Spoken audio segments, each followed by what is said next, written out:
Ehsan moon से भी हम बात करेंगे, वो भी हमारे साथ मौजूद हैं। इस अहम मामले पर ये गुफ्तगू हो रही है। और मंसूर साहब, फिर हम जिस तरीके से ये पूरा मामला देख रहे हैं, और जब एहसन मून साहब ये कह रहे हैं कि 90 रोज में लाजमी है, इससे आगे मामला नहीं जा सकता था और नहीं जाना चाहिए, तो फिर अगर हम एक्सेप्शनल हालात की बात करते हैं तो फिर आर्टिकल जब हम 254 का जिक्र कर रहे थे, फिर वो तो उसका इतलाक नहीं होना चाहिए। फिर 90 रोज का ही हमारे पास टाइम है और इसी में इलेक्शन कराना लाजमी है। अभी तक फैसले से हमें यही समझ आ रही है। देखिए, एहसन भून साहब मेरे ख्याल में अब लाइन के ऊपर नहीं है, लेकिन मैं उनसे एक सवाल करना चाहता था आपके सवाल के हटके थोड़ा सा। ये जो आखिर में आप न्यूज के ऊपर जा रहे थे, उससे पहले जो ये गुफ्तगू कर रहे थे कि जनाब बेंच बनाने का इख्तियार जो है वो चीफ जस्टिस ऑफ पाकिस्तान के पास होता है। दो ही मुख्तलिफ इख्तियार हैं उनके पास, तो वरना यही इस्तेहकाक होना चाहिए उनका। और ये बड़ी सदियों से जो है ये सिलसिला चलता आ रहा है। लेकिन बात यह है कि इसके ऊपर जो है इनकी लीगल फ्रेटर्निटी के अंदर ही एक ये राय पाई जाती है कि अब इन चीजों की जरूरत नहीं है। ऐसी टेक्नोलॉजीज आ चुकी हैं, एल्गोरिथम्स आ चुके हैं जो खुद ब खुद इन 13, 15 या 17 जजेस में से जो है जो कॉम्पिटेंट हैं, जिनके एरिया ऑफ स्पेशलाइजेशन मिसाल के तौर पे किसी का सिविल है, किसी का क्रिमिनल है, किसी का कॉन्स्टिट्यूशनल है, तो वो खुद ब खुद जो सिस्टम है वो उसमें चूज करके वो बेंच एक सबसे मौजूद बेंच बना सकता है। इसके लिए चीफ जस्टिस का जो इख्तियार है उसके ऊपर ये डिबेट होती है कि उसकी जरूरत नहीं है। इफ्तिखार मोहम्मद चौधरी साहब जो साबिक चीफ जस्टिस थे, तो उनके दौर के अंदर भी ये सवाल पैदा होना शुरू हो गया था कि जनाब ये जो बेंच जिस तरह बनाया जाता है इसके ऊपर शदीद तहफुजात हैं। यहाँ पे भी पिछले, और ये सिर्फ इस केस से नहीं, पिछले कई महीनों से जो है इसके ऊपर बार बार इतराज उठता है कि जी बेंच की कॉम्पोजिशन किस तरह बनती है। तो बेंच की कॉम्पोजिशन के ऊपर जब एक टेक्नोलॉजीज आ चुकी हैं, एक नए तरीक़ेकार आ चुके हैं, तो अगर उसी को अडॉप्ट कर लिया जाए तो ये कंट्रोवर्सीज ही ना हो कि जनाब फलां बंदे ने अपनी मर्जी का बेंच बनवा दिया या इस जज को डाल दिया, उस जज को निकाल दिया। ये सारी चीजें खत्म की जा सकती हैं। अब जाहिर बात है ये कोई भी चीफ जस्टिस जो है वो अपना इख्तियार देना नहीं चाहता, किसी और को देना नहीं चाहता कि मेरे हाथ से पावर्स क्यों चली जाएं। लेकिन अगर ये पावर्स ले ली जाएं तो मेरे ख्याल में बहुत सी कंट्रोवर्सीज जो है वो खत्म की जा सकती हैं। खासतौर पे इस केस के अंदर भी एक बिला वजह की जो कंट्रोवर्सी खड़ी होगी कि जी 9 रुकनी बेंच बना, उसके बाद 2 जो है उनके ऊपर एतराज आया, 2 ने अपने नोट्स जो है लिखे, वो 9 से 5 के ऊपर कन्वर्ट हो गया, और 5 ने जो फैसला दिया है उसके ऊपर भी जो है वो एक वाज़ेह डिवीजन नजर आ रही है 3-2 की। तो ये सारी कंट्रोवर्सीज जो है ये खत्म की जा सकती थी। बिल्कुल। खालिद अजीम साहब भी हमारे साथ मौजूद है, उनसे भी हम बात करेंगे। आयशा साहबा, आपसे भी मैं इस पर एक कमेंट लेना चाहता हूं कि ये मामला मुस्तकिल हल होना चाहिए कंपोजिशन का।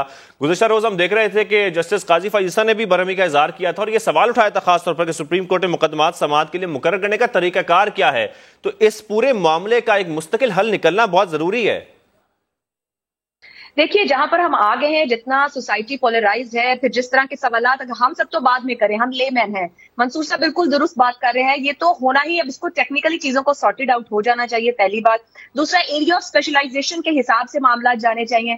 फिर गुज़िश्ता चंद सालों से जिस तरह से मामला सुप्रीम कोर्ट में और खास तौर पर पॉलिटिकल केसेस मखसूस बेंचेस के सामने लगना और उनका सॉर्टेड आउट होना, कोई भी सवाल ना उठाए, अगर मामला एक तरह से जाए और दूसरी तरफ से हल होकर आ जाए तो कोई बात ना बने। लोग तो फिर भी कह रहे हैं ठीक है, आला अदलिया के फैसले सर आंखों पर जो भी फैसला है, मगर जब आला अदालत के बनाए गए खुद 9 रुकनी बेंच में 4 इख्तिलाफी नोट सामने आ जाएं और वो सारे के सारे एतराजात अज खुद नोटिस से लेकर उसकी बुनियाद से लेकर इसके बाद बेंच कॉन्स्टिट्यूशन से लेकर सीनियर जजेस के माइनस होने पर, ऐसे जजेस के शामिल होने पर जिनकी मुबैना ऑडियो आई, तो ये तो अब जज ब्रदर सवाल उठा रहे हैं। ये सुप्रीम कोर्ट सवाल उठा रही है कि सुप्रीम कोर्ट के अंदर सब कुछ ठीक नहीं है।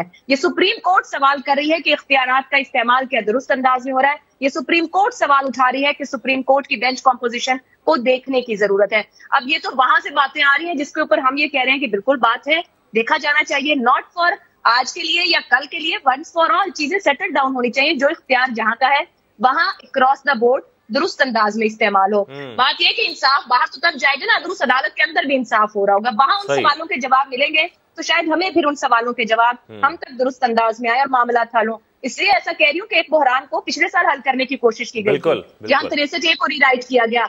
ये उसी बहरान के चल रहे हैं। आज नहीं पता कि बहरान हल हुआ है, मामला हल हुए हैं या हम किसी और बहरान में जा गिरे। ये बड़ा अच्छा पॉइंट है आपका कि ये बहरान हल हुआ है या हम एक और बहरान में दाखिल हो गए। खालिद अजीम साहब, आप भी हमें ज्वाइन कर चुके हैं। आपकी तरफ मैं यही पॉइंट लाना चाहूंगा, आपने भी इस फैसले को उसका जायजा भी लिया होगा और तफसीली तौर पर उसको देखा भी होगा। क्या लग रहा है, बड़ी कंफ्यूजन इसमें सामने आ रही हैं। जो माहिर कानून हमारी गुफ्तगू कर रहे थे इस पैनल में, वो यही कह रहे थे कई अहम सवालात उठ रहे हैं इस फैसले के बाद। आप कैसे देख रहे हैं इस फैसले को?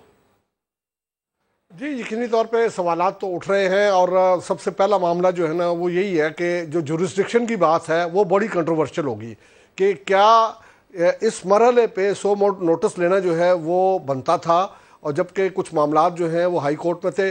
और कल जो मुस्लिम लीग नून के और वकील मंसूर अवान और उनके अलावा अटार्नी जनरल दोनों ने ये बात कही थी कि आप ज़्यादा से ज़्यादा ये डायरेक्शन दे दें कि हाई कोर्ट जो है 1 या 2 दिन के अंदर जो उनके पास पेंडिंग पिटिशंस हैं उनका फैसला करें। लेकिन बहरहाल अब तो जो भी सूरत हाल है, अब ये फैसला आ चुका है और इख्तलाफ चूँकि सो मोटो के ही हवाले से है। जहाँ तक 90 दिन की बात है, मैं नहीं समझता कि जो भी रिस्पोंडेंट थे उनमें से भी किसी ने इस चीज़ को कन्फ्रंट किया हो कि 90 दिन में इंतखाबात नहीं होने चाहिए। सवाल ये था कि इसमें इसका तरीक़ेकार क्या होगा, इसमें इख्तियार किसका है और इसमें ज़िम्मेदारी किसकी है कि वो तारीख का ऐलान करे। अब उस हवाले से कुछ पैरामीटर्स जो हैं वो ले डाउन हुए हैं, अगरचे उसकी तफसील अभी नहीं दी गई। ये शॉर्ट आर्डर है और शॉर्ट आर्डर में रीजंस नहीं दी जाती, लेकिन इसमें यही कहा गया कि अगर किसी वजह से गवर्नर अपनी ये जिम्मेदारी पूरी नहीं करता तो फिर सदर मुमलिकत जो है वो इलेक्शन एक्ट की आर्टिकल 57(1) जो है वो उसको बरूए कार लाते हुए तारीख देने के मजाज हैं। और उसमें भी ये कंट्रोवर्सी है, मौजूद है, और ये सवाल कल उठाया भी गया था कि क्या सदर मुमलिकत जो है वो पार्लिमानी निज़ाम हुकूमत में वो आज़ाद है कि वो कोई भी स्वाबदीदी इख्तियार जो है वो इस्तेमाल कर सके। इससे पहले मुतअद्दिद फैसले जो हैं वो आ चुके हैं। मुझे याद है कि जब 8वीं तरमीम अभी मौजूद थी तो उस वक्त जो एक जजेस केस का नजरसानी की दरख्वास्त थी और उसके साथ साथ एक सदारती रेफरेंस था, उसमें बड़ी डिटेल से जस्टिस अजमल मियाँ जो हैं वो उन्होंने उसमें ये तहरीर किया था कि सदर को जो इख्तियारात हैं उनकी एक लिमिट है, बाकी सारे मामलात में वो आइन के आर्टिकल 48(1) के तहत ही काम करने के पाबंद हैं। और अगर कोई भी मामला होगा तो उसमें उनको इंतज़ार करना होगा कि वफाकी हुकूमत या वज़ीर आज़म जो है उनको उसके बारे में क्या एडवाइस देते हैं। अब इसमें देखना यह है कि इस चीज़ को इनिशिएट किसने करना है। इलेक्शन कमीशन ने अपनी तरफ से तो ये काम ज़रूर किया था कि उसने गवर्नरों को खतूत लिखे थे कि जी असम्बलियाँ टूट चुकी हैं तो ज़िमनी इंतखाबात की तारीख मुकर्रर करके हमें उसके बारे में आगाह करें, जिसमें जो गवर्नर KP हैं उनका मौक़िफ़ बड़ा मुख्तलिफ था। उन्होंने कहा कि तमाम मुल्क के जो हालात हैं उनके पेश नज़र जो तमाम स्टेक होल्डर्स हैं उनसे मशवरा किया जाए, जबकि गवर्नर पंजाब जो है उन्होंने कहा मैंने असम्बली तोड़ी नहीं, लिहाजा इसलिए मैं तारीख देने का मुकल्लफ नहीं हूँ। तो इस सारी सिचुएशन को रिजॉल्व करने के लिए ये सारा केस जो है वो टेकअप हुआ सो मोटो में, और उसमें 3-2 से आज ये जो फैसला आया। अब इसमें देखना ये होगा कि 90 दिन की अगर बात की जाए तो पंजाब असम्बली 14 जनवरी को जो है वो डिसॉल्व की गई थी, और जबकि उसके बाद 18 जनवरी को KP की असम्बली जो है ना वो डिसॉल्व हुई थी। उनके 90 दिन के अंदर इंतखाबात तो ज़रूर वो करवाना होता है, लेकिन जो प्रोसेस है उसमें 52 दिन लगते हैं जब शेड्यूल अनाउंस होता है पोलिंग डे तक।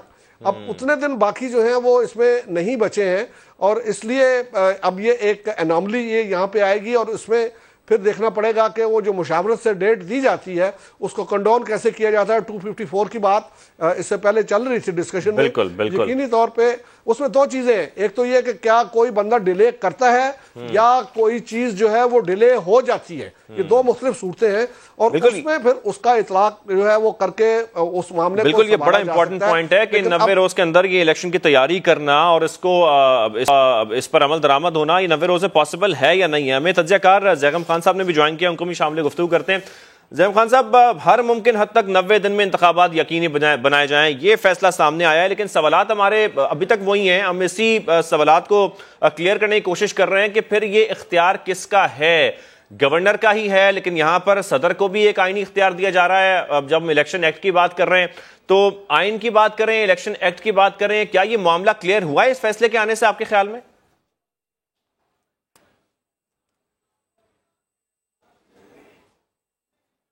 ज़ैगम साहब,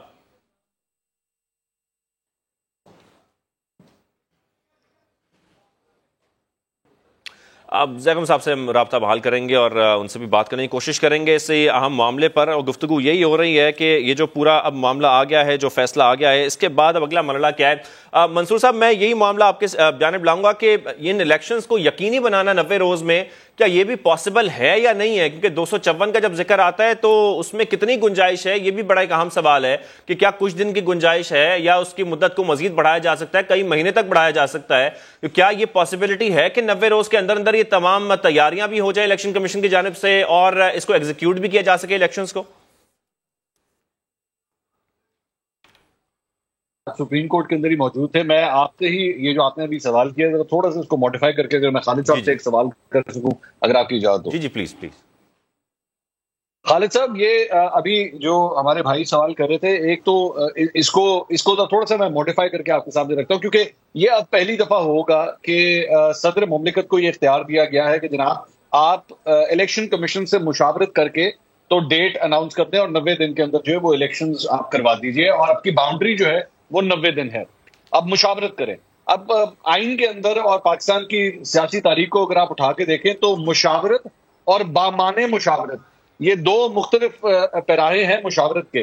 तो अगर वहां पे जाके इलेक्शन कमीशन ये कहता है कि जनाब हमारे लिए तो ये पॉसिबल ही नहीं है और हम तो इसको इन डेट्स के अंदर नहीं करवा सकते, आगे ले जाना पड़ेगा, तो वो मुशावरत जो है वो सदर मुमलिकत के ऊपर कितनी जो है वो जोर रखती है या कितनी भारी हो सकती है, या एक्चुअली सदर मुमलिकत इलेक्शन कमीशन की इस मुशावरत को जो है वो टोटली साइडलाइन करके अपनी मर्जी से फिर भी डेट का ऐलान कर सकते हैं। सर, इसके बारे में तो जरा राय दीजिए, सुप्रीम कोर्ट से आज आप होके आए।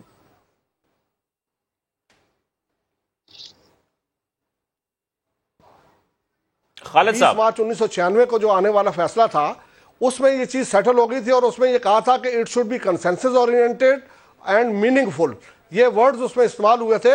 और उसके बाद मुतअद्दिद जो फैसले दिए हैं सुप्रीम कोर्ट ने, जिसमें ख़ास तौर पे बहुत इम्पॉर्टेंट था जो चेयरमैन नैब की तकर्री के सिलसिले में 3 केसेस हमारे सामने मौजूद हैं, 3 केसेस वहाँ पे आए थे और उसमें जज साहिबान जो हैं उन्होंने इसी बात पे जोर दिया था कि ये मीनिंगफुल भी होनी चाहिए और कंसेंसस ओरिएंटेड होनी चाहिए। अलबत्ता ये बात ज़रूर है कि जिस आईनी मुद्दे का वहाँ पे जिक्र हो उसको ही इख्तियार होता है कि वो हतमी फैसला उसका करे, क्योंकि अगर कंसेंसस नहीं भी हो पाता तो वो उसमें वो नोट लिख सकते हैं कि ये मामलात थे। लेकिन इसमें चूंकि मेरी नज़र में ये अगर उनकी भी बात मानी जाए जो मशवरा देने वाले हैं तो उसमें फला आईनी या फला कानूनी जो शिक है वो पामाल होती है, इस वजह से उसको जो है वो एक यानी उसको माना नहीं जा सकता। लेकिन मुशावरत का अमल जो है अगर उसको महज रस्मी रखा जाए और जिस तरह से इससे पहले कभी होता रहा है, मुझे बहुत अच्छी तरह से याद है कि अयूब खान साहब के ज़माने में ये बड़ी बात मशहूर हुई थी कि एक जज की तकर्री के लिए उन्होंने मगरबी पाकिस्तान हाई कोर्ट में जो चीफ जस्टिस को लिखा, चीफ जस्टिस ने उसके बारे में बहुत ही मनफी नोट दिया, लेकिन इसके बावजूद उसकी तकर्री होगी। तो जब पूछा गया कि जी आपने मुशावरत तो इस सिलसिले में की नहीं, उन्होंने कहा जी जो आपको खत लिख के पूछा था उसको आप मुशावरत समझें। तो इस किस्म की मुशावरत जो है उसका रास्ता रोका है सुप्रीम कोर्ट ने अपने मुतअद्दिद फैसलों के जरिए से। अब इसमें जो बात आप कर रहे हैं वो जो ग्राउंड रियलिटीज़ हैं उनको सामने रखना जो है बेइंतहा ज़रूरी है। मैं वो बात कर रहा था 52 डेज़ की। कल एक फाजिल जज जो हैं जस्टिस मुनीब अख्तर, उनकी जानिब से ये बात कही, बल्कि जस्टिस मोहम्मद अली मजहर की जानिब से, कि अगर जो 28 दिन की कैंपेन का टाइम हम दे रहे हैं उसको अगर स्क्वीज कर लिया जाए, कम कर लिया जाए, तो फिर इस मुकर्ररा मुद्दत के अंदर इलेक्शन करवाना मुमकिन है। तो इसके जवाब में जो इलेक्शन कमीशन का नुमाइंदा वहाँ पे मौजूद था उसने कहा कि ये जो 28 दिन हमने रखे हुए हैं ये खाली कैंपेन तो अपनी जगह पे है, हमने इसमें बैलेट पेपर छपवाने होते हैं और दूसरा सामान जो कि पोलिंग डे के लिए रिक्वायर्ड होता है उसकी तैयारी करना होती है, और ये उसी वक्त मुमकिन होता है जब हम हतमी फहरिस्त जारी कर देते हैं तो उसके बाद ही पोलिंग वो बैलेट पेपर छापने का अमल जो है वो स्टार्ट होता है। तो ये 28 दिन हमें उसके लिए भी दरकार होते हैं, खाली कैंपेन का मामला नहीं। तो मैं समझता हूँ कि सदर मुमलिकत अगर उसके साथ मुशावरत करेंगे तो इन सारी चीज़ों को नज़रअंदाज करना उनके लिए इसलिए मुमकिन नहीं होगा कि अगर वो इसको नज़रअंदाज करेंगे तो ये प्रैक्टिकल नहीं है और ये प्रैक्टिकेबल नहीं है कि वहाँ पे इस सारी चीज़ को जो है वो पूरा किया जा सके। मेरा ख्याल है कि इस चीज़ के बारे में जल्दी एक दो चीज़, क्योंकि 2 जज साहिबान जो हैं उन्होंने तो सिरे से ये जो क्राइसिस है इसको सॉल्व करने के लिए जो 3 क्वेश्चन थे, जो मुख्तसर फैसला मैंने देखा है उसमें उन्होंने उसको टच ही नहीं किया। उनका कहना यह था कि ये केस ही नहीं बनता जिसको हम सुने और इसमें हम कोई ओपिनियन दें। और ये सो मोटो उसी सूरत में हो सकता था कि अगर ये हाई कोर्ट्स में ये मामला पेंडिंग ना होता, या फिर आपने हाई कोर्ट्स को कोई ऐसी डायरेक्शन दी है और उन्होंने उस पर अमल नहीं किया, तो उसकी सूरत में ही हम इस केस को जो है वो सुन सकते थे।